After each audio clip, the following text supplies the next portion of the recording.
Hello friends, आज मैं आपके पास में ये जो एसएसटी पॉइंट की नई बुक आई है दर्शन शास्त्र और अर्थशास्त्र, उसका रिव्यू करने जा रही हूँ। आखिर में इसमें ऐसा क्या है जिसके लिए हम इसे लें।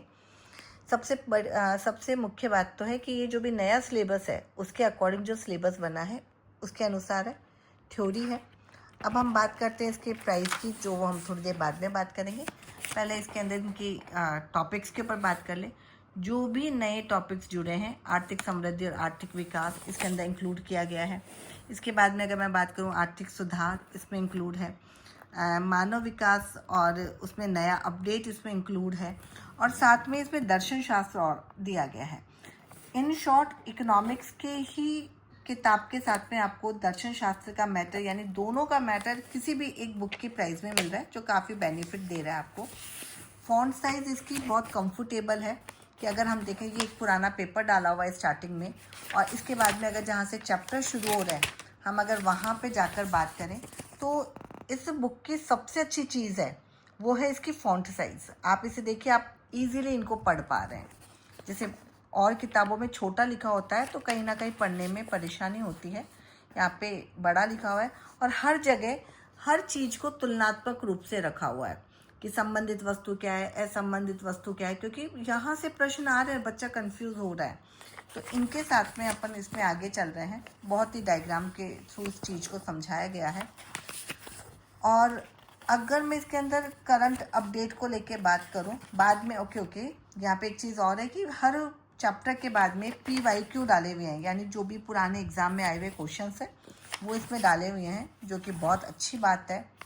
अगर आगे जो दूसरा चैप्टर है उसकी बात हम करते हैं तो वो भी बहुत ज़्यादा खुला चैप्टर है, जहाँ पे आप अपनी पेंसिल या पेन से कुछ और भी मेंशन करें, इतनी गुंजाइश है इसके अंदर।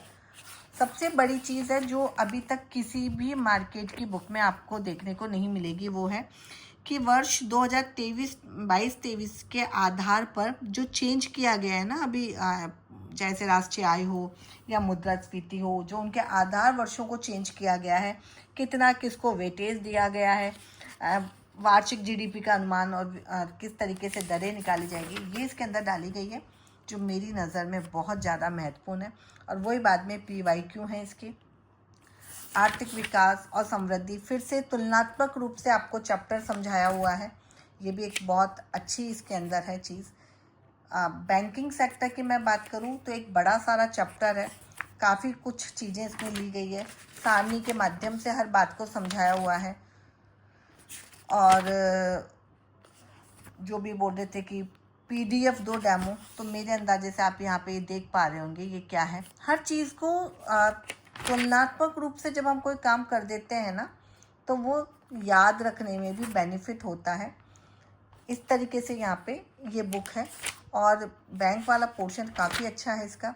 मुद्रास्फीति की फिर से मैं बात करूँ तो इसके अंदर फिर से जो नवीनतम चेंज हुआ है, महंगाई की गणना करने का तरीका बदला, जो अभी लेटेस्ट फरवरी में जो चेंज हुए हैं वो इसके अंदर डाले हुए हैं, काफ़ी ढंग से डाला हुआ है यहाँ पे। यूँ ये केंद्रीय प्रवृत्ति के माप है, आप देखिए हर जगह बिल्कुल खुला, जिससे पढ़ने में हमें जोर ना आए और आसानी से इसकी पढ़ाई हो जाए, वो दिया गया है। इसी में हम आगे चलते हैं तो ये हमारे क्षेत्रक वाला टॉपिक आ जाता है, जो अभी नया जुड़ा है इस साल। और इसके बाद में आर्थिक सुधार है। आर्थिक सुधारों के चैप्टर में भी बिल्कुल ब्लॉक्स बना के उनको अलग से समझाया हुआ है।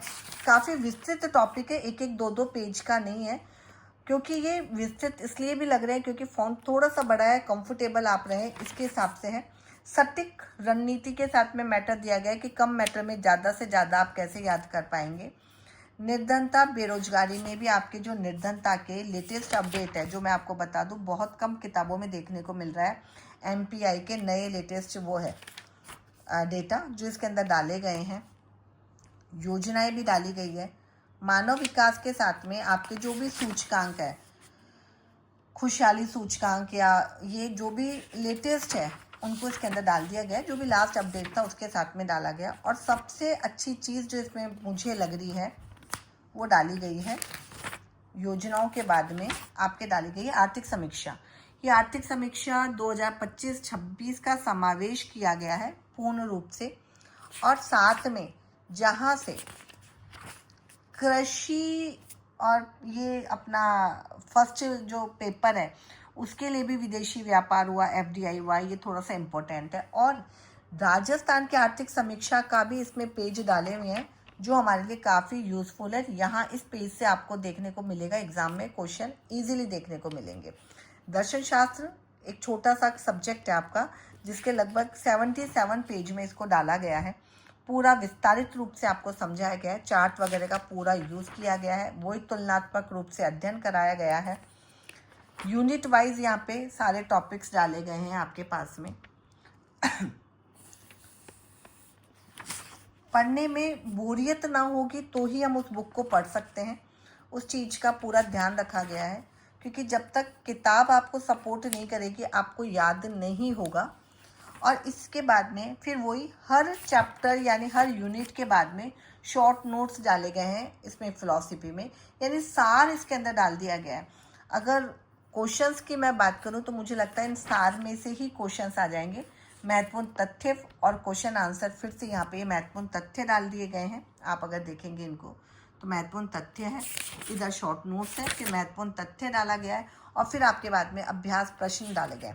तो शॉर्ट नोट्स के साथ में ये फिलॉसफी की किताब भी आई है जहाँ पे आपको पूरे डायग्राम वगैरह के साथ में समझाया गया है। बहुत आसान तरीके से, आसान भाषा के रूप में ये समझाई गई है सब चीज़ें। ये वही प्रमुख स्मरणीय तथ्य यहाँ पे डाल दिए गए कि सब चीज़ें लास्ट में पाठ का पूरा सार आ जाए। महत्वपूर्ण तथ्य फिर से हर यूनिट के बाद में आपको ये चीज़ देखने को मिलेगी, हर यूनिट के बाद में है ये। आप देखिए इसे, जहाँ भी आपके है ऑब्जेक्टिव क्वेश्चंस इसके अंदर डाले गए हैं पूरा, और ये यहाँ पे आपके लगभग 303 पेज का समावेश किया गया है। अब बात करते हैं इसकी MRP की। इसकी MRP है 250 रुपये की है। 250 रुपये में आपको कहीं ना कहीं 2 थ्योरी प्लस ऑब्जेक्टिव 2 सब्जेक्ट्स मिल रहे हैं जो आपके लगभग 40 क्वेश्चंस को कवर करते हैं। तो ये एक अच्छा विकल्प है आपके लिए, आप इसे देख सकते हैं मार्केट में।